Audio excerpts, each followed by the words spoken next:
അല്ലാഹു സുബ്ഹാനഹു വ തആല മനുഷ്യരാവുന്ന നമ്മളെ അല്ലാഹു സൃഷ്ടിച്ചു. ആ സൃഷ്ടിച്ച് നിശ്ചിതമാകുന്ന കാലഘട്ടം നമ്മളിവിടെ ജീവിക്കണം. അതൊരു താൽക്കാലിക ജീവിതമാണെന്ന് നമുക്കറിയാലോ. പക്ഷേ അതറിയാമെങ്കിലും നമ്മളൊക്കെ ആ സ്വഭാവത്തിലല്ല ഇതിനെ കാണുന്നത്. ഒരു ശാശ്വതമായ ജീവിതം പോലെയാണ് ഈ ഭൗതികമാവുന്ന ജീവിതത്തിനെ നമ്മൾ ഉപയോഗപ്പെടുത്തുന്നത്.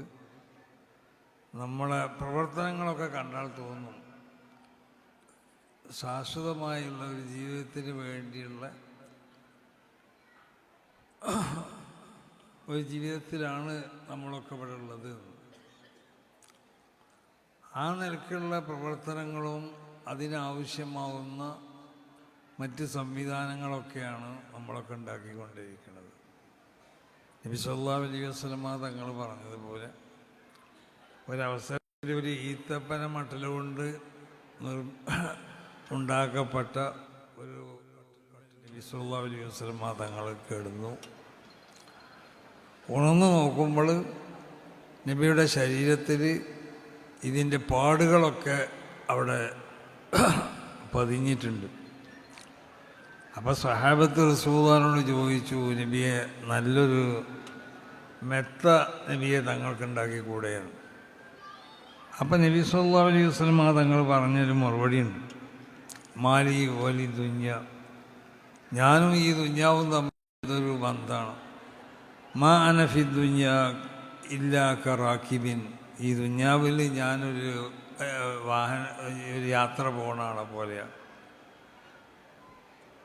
ഇസ്തുവല്ല തഹ്ത ഷജറ, ഒരു മരത്തിൻ്റെ ചുവട്ടിൽ വന്ന് അവൻ തണൽ കൊണ്ടു, അവിടെ അവൻ വിശ്രമിച്ചു. ആ വിശ്രമം കഴിഞ്ഞാൽ പിന്നെ അവിടുന്ന് അവൻ തിരിച്ചു പോകും. ഈ ബന്ധം എനിക്ക് ദുന്യാവുമായിട്ടുള്ളൂ.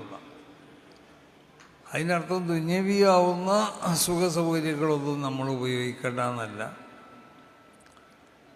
ദുന്യവിയാവുന്ന സുഖസൗകര്യങ്ങളൊക്കെ നമ്മൾ ഉപയോഗിക്കണം. ദുന്യാവിലുള്ള മറ്റുള്ള ഏതെല്ലാം അനുവദിക്കപ്പെട്ട ലദ്ദാത്തുകളുണ്ടോ അതൊക്കെ നമുക്ക് ആസ്വദിക്കാം. അത് ഏത് മേഖലയിലും ശരീരത്ത് അനുവദിച്ച ഏത് ലദ്ദാത്തുകളിൽ നമുക്ക് ആസ്വദിക്കാം, അതിനൊന്നും കുഴപ്പമില്ല. പക്ഷേ നമ്മളൊക്കെ ജീവിതം കണ്ടാൽ തോന്നുന്നു ഇതിനു വേണ്ടി വന്നവരാണ് നമ്മളിവിടെ. ഈ ഭൗതികമാവുന്ന സുഖ സൗകര്യങ്ങൾ അത് പൂർണ്ണമായും കൊണ്ട് ഉപയോഗപ്പെടുത്തി അതിനു വേണ്ടി സൃഷ്ടിക്കപ്പെട്ടൊരു വിഭാഗമാണോ നമ്മളെന്ന് തോന്നിപ്പോവും. അപ്പോൾ നമ്മൾ ശ്രദ്ധിക്കേണ്ട ഒന്ന്, ഏതൊരു മനുഷ്യനും ഇവിടെ ജനിച്ചു അവൻ മരണപ്പെട്ടു പോകും. മരണപ്പെട്ടു പോകുമ്പോൾ നമ്മളെ ഹസനാത്തിൻ്റെ ആ രേഖയിൽ നന്മകൾ രേഖപ്പെടുത്തപ്പെടണം. ആ നന്മകൾ രേഖപ്പെടുത്തപ്പെടണമെന്നുണ്ടെങ്കിൽ അത് രൂപത്തിൽ മാത്രം നന്മകൾ ചെയ്താൽ പോരാ. അങ്ങനെയല്ലേ? അല്ല അഅ്മാലു സുവറുൻ ഖായിമ എന്ന മഹാന്മാർ പറഞ്ഞു. സർവപ്രവർത്തനങ്ങളും അത് കാണപ്പെടുന്ന ചില രൂപങ്ങൾ മാത്രമാണ്. റൂഹ അൽ ഇഖ്ലാസ്, അതിൻ്റെ ആത്മാവ് ഇഖ്ലാസാണെന്ന്.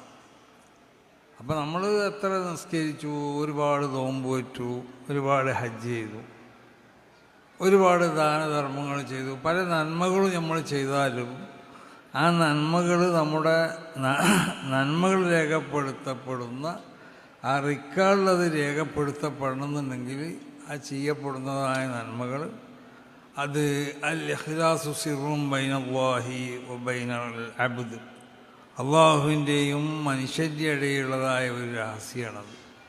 ഇഫ്രാദുൽ ഹഖ് സുബ്ഹാനഹു വ തആല ബിത്വാഅത്ത്, ഏത് സൽക്കർമ്മങ്ങൾ ചെയ്യുമ്പോഴും അള്ളാഹു സുബ്ഹാനഹു വ തആലാൻ്റെ വജുഹിനെ മാത്രം ഉദ്ദേശിച്ച് ചെയ്യുക.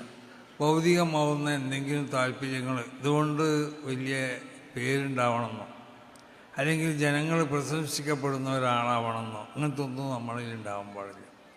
അങ്ങനെ ചെയ്താൽ നമ്മളെ പ്രവർത്തനങ്ങളൊക്കെ നാളെ ഹസനാത്തിൻ്റെ ആ രേഖയിൽ അതിനെ രേഖപ്പെടുത്തപ്പെടുള്ളൂ. അല്ലെങ്കിൽ നമ്മൾ നിസ്കരിച്ച നിസ്കാരം കാണൂല, നമ്മളെ സദക്കകൾ കാണൂല, നമ്മളെ ഹജ്ജ്, നമ്മളെ ഒരു സൽക്കർമ്മവും കാണൂല. അപ്പോൾ നമ്മളെ സംബന്ധിച്ച്, മനുഷ്യരെ സംബന്ധിച്ചിടത്തോളം, നമ്മൾ ഇവിടുന്ന് മരണപ്പെട്ട് പോകുമ്പോൾ നമ്മൾ രേഖയിൽ രേഖപ്പെടുത്തപ്പെടാൻ പറ്റുന്നതായ സൽക്കർമ്മങ്ങൾ നമ്മൾ ചെയ്യണം. അതുപോലുള്ള സൽക്കർമ്മങ്ങളിൽപ്പെട്ട ഒരു സൽക്കർമ്മമാണ് ബഹുമാനപ്പെട്ട ബഷീർ ഫൈദി ചെയ്തുകൊണ്ടിരിക്കുന്നത്. അള്ളാഹുവിൻ്റെ വിശുദ്ധമാവുന്നതായ ദീനിനെ സംബന്ധിച്ചുള്ള ദഅവത്ത്, ആ ദഅവത്ത് അത് ഇഖ്ലാസോടുകൂടി നടത്തിയാൽ അതൊക്കെ നന്മകളുടെ റിക്കാർഡുകളിൽ അത് കാണപ്പെടും, അതിൻ്റെ സവാബുകളൊക്കെ ലഭിക്കപ്പെടുകയും ചെയ്യും.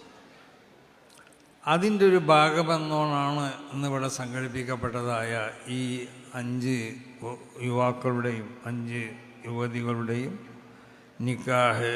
അതിനു വേണ്ടി കൂടിയാണ് ഈ സദസ്സ് ഇവിടെ സംഘടിപ്പിക്കപ്പെട്ടത്.